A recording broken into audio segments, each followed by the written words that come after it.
The little ones have been up to their old tricks again. Jill looked white as a sheet when we brought her.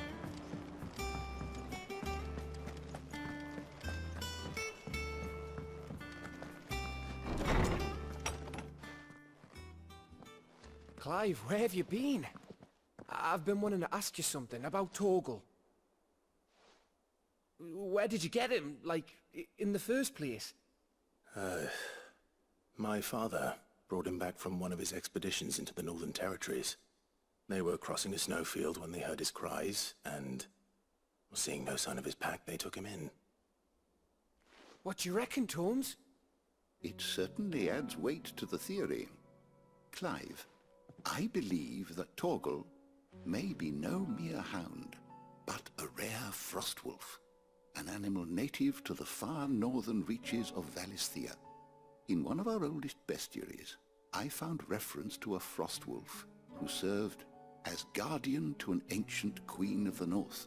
Such was his mastery over ether, he could cast magics on command.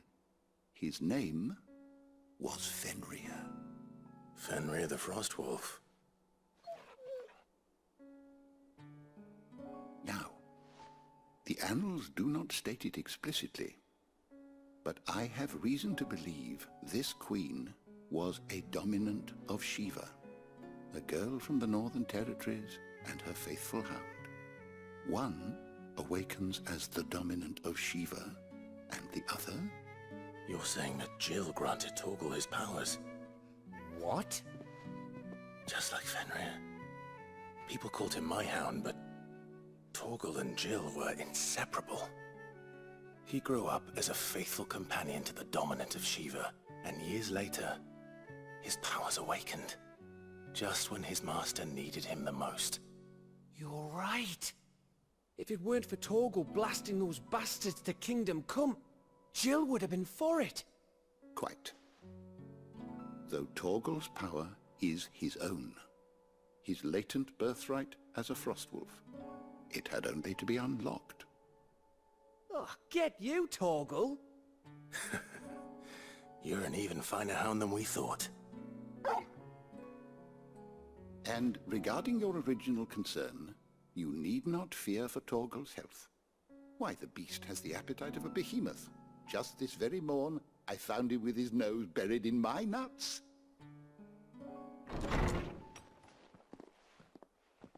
There you are!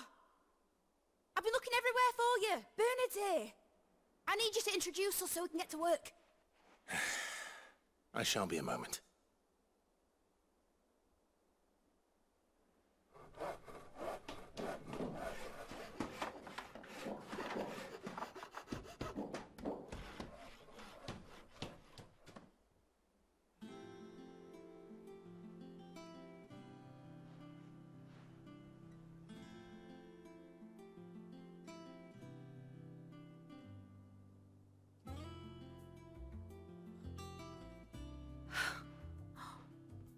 Isn't it brilliant?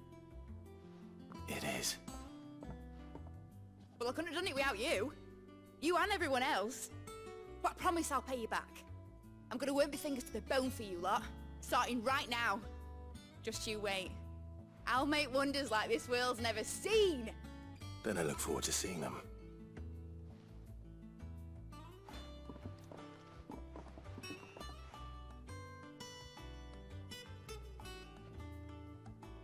Now that that's settled, I wonder if Vivian's made any progress tracking down Kupka. Thanks for letting me do this, Clive. I'll pay you back, I promise.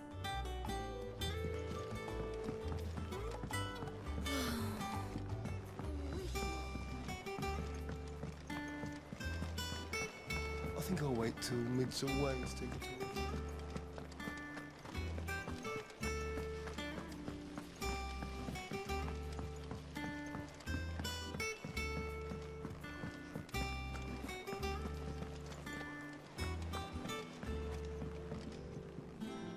How goes the hunt for Kupka? Largely in circles.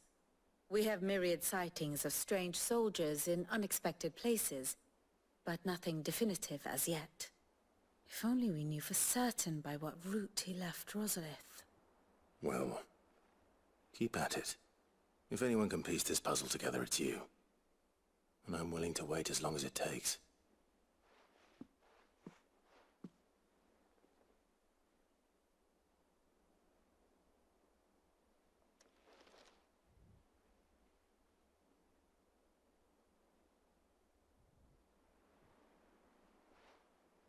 What? Here?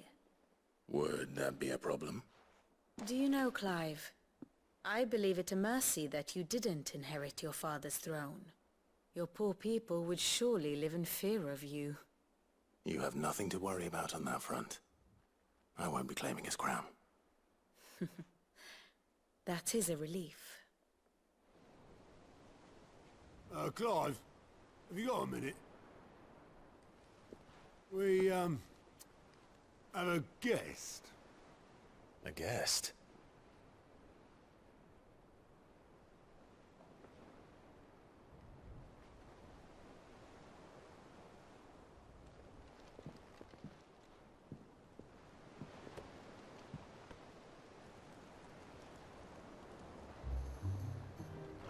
For your trouble. It was a pleasure, in hindsight. Uncle Byron? Clive, my boy! Tap a cask and stoke the ovens for your favourite uncle is here!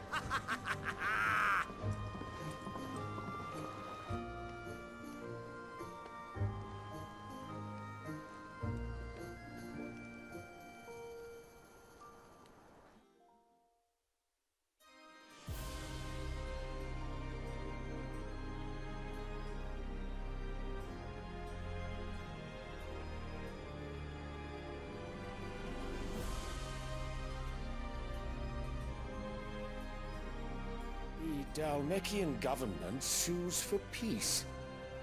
How shall we respond? If they're willing to accept their fault in the matter, I see no reason to refuse them.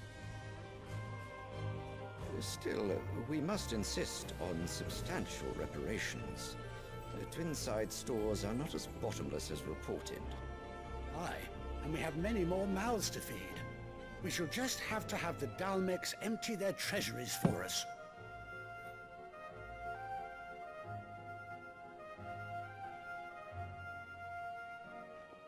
Of course, none of this would have been possible without your timely intervention, Prince Olivier. Indeed, I doubt any of us would have had the courage to trade words with the mighty Titan, nor less the wit to win him over. The Empire owes you a great debt. May the blessing of the crystals go with you, Your Highness. May the blessing of the crystals go with you. Very good.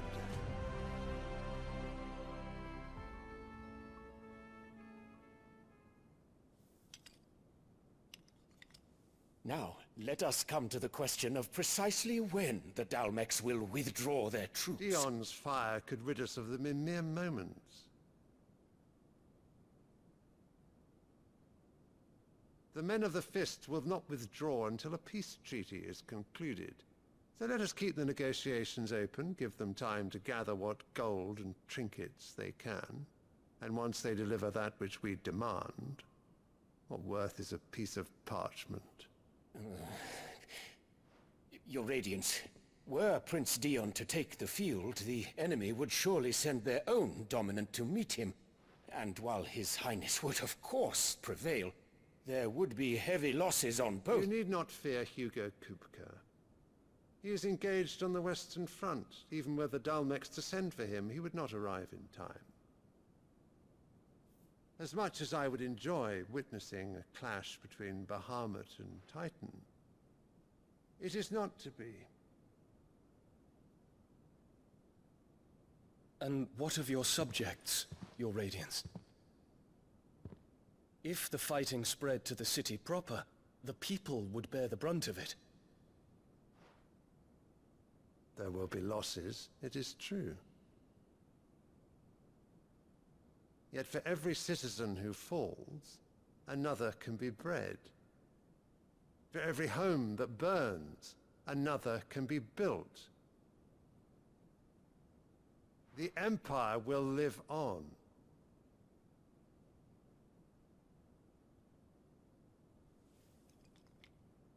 Dion? Yes, sire.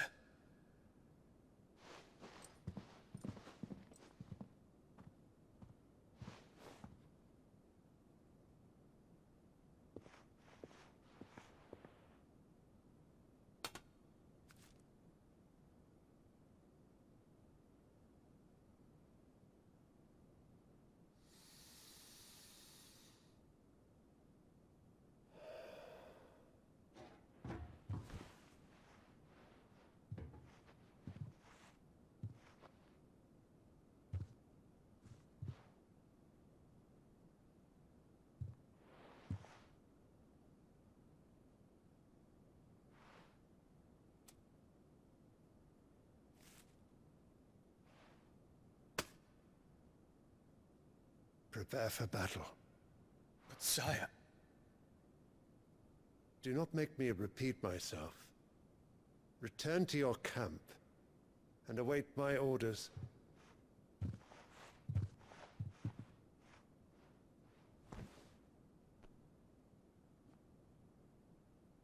If that is your wish, your Radiance, I shall depart at once.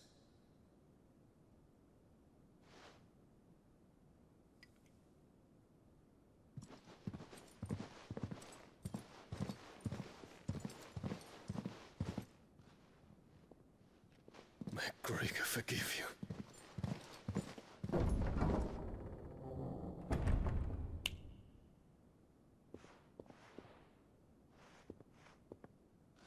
What do the astrologers augur? The stars are in agreement, Your Radiance. The shadow of treachery hangs over Prince Dion.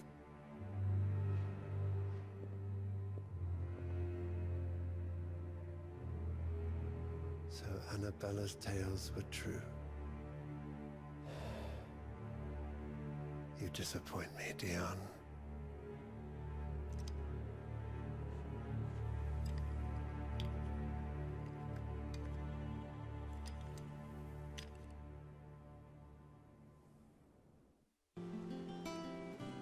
What on earth is Uncle Byron doing here? Only one way to find out. The little uns have been up to their old... It's just one thing after another around here.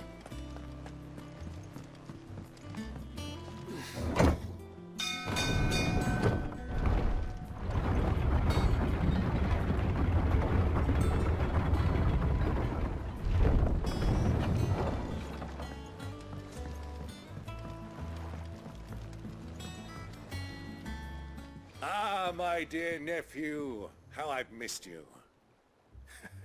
How did you find this place, Uncle? Through the good offices of young Sir Wade. He really is the most helpful fellow. As are you, I hear. The Guardians and those they freed tell the most outlandish tales of your heroics in Rosalith. Which is why I came, to learn the full truth of the matter. Sort the fact from the fiction, so to speak. You were working with the Guardians of the Flame to evacuate the people of Rosalith to Port Isolde. I was, aye. Then I have questions for you. Please, come inside, Uncle. Gladly. You there? There are 2,000 gold talents in those chests. See that they're added to my nephew's coffers, would you? 2,000?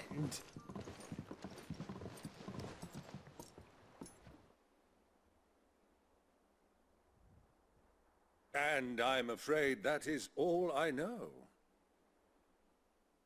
A fleet sailing south past Port Isolde. Most intriguing. Forgive me for not being able to tell you more.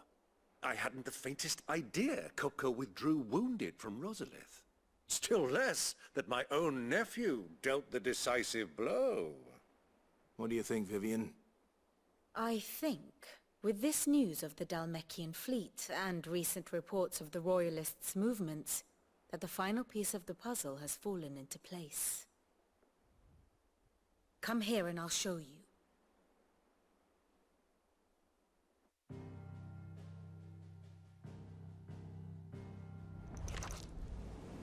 It It is known that Kupka's forces entered Rosaria via its unguarded coast. So can the same be said of your visitors from Waloed? Certainly her Royal Navy is famed for the efficiency with which it bears her knights from one battlefield to the next. And in the Einherjar, or Black Galleon, she boasts a vessel nigh as swift and every bit as feared as the kingdom's legendary cavalry. A fitting flagship for a land apart, her naval presence being crucial to her ambitions beyond Ash. Yes, it seems safe to assume that the Royalists did indeed enter Rosaria from the sea. So then, had you a vested interest in Titan's survival, whither would you take him? Why, home to Drake's Fang, a place rich enough in ether to conjure the magics needed to mend his hurts. Or would that not entail an arduous voyage around the southern cape? Let us say that the Royalists did put ashore with a mind to spirit Kupka away from under your very nose. Could that truly have been their plan for him? To load him aboard one of the ships flying Republican colors sighted off the coast near Port Isolde. To spend weeks at sea, being tossed hither and yon by unforgiving waves, his life hanging in the balance. No. The journey would mean Titan's death, and Kupka's faithful creatures would not allow it. So what then was the plan of our Waluda friends? Reports suggest they made not for the coast, but for the desert. And by cutting through the Velcroy, a party traveling light would have Titan back in his bed days before a galley could lurch into port. To wit, it was the Royalists, not the Republicans, who effected Hugo Kupka's safe retreat. I would stake your life on it.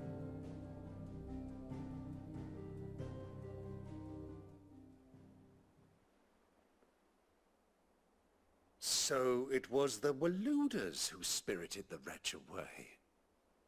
Now I think about it, there was something a little strange about the ships I saw.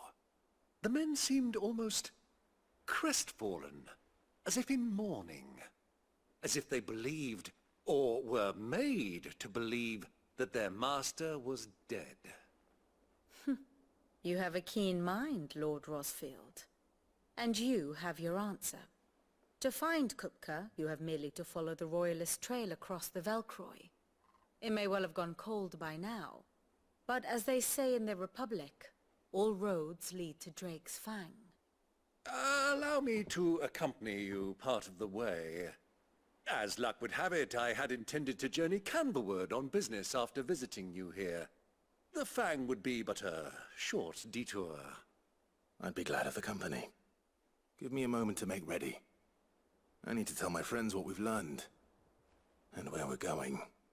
Very well, but be quick about it, my boy. Time waits for no man.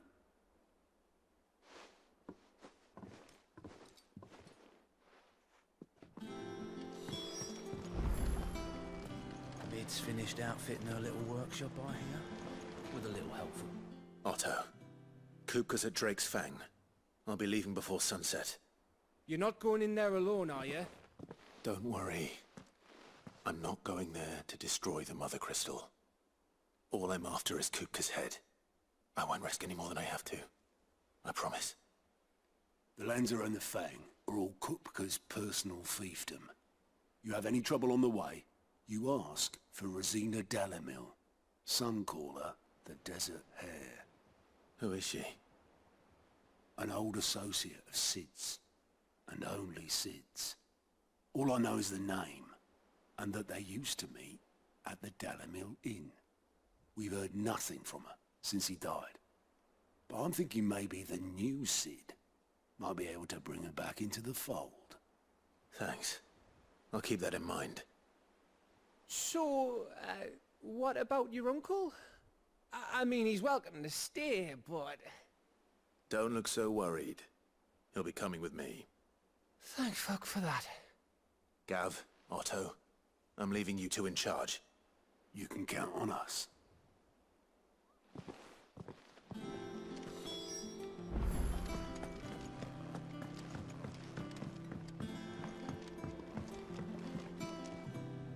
All right, Uncle. I'm ready to depart. Shall we? We shall. Come, let us away to adventure.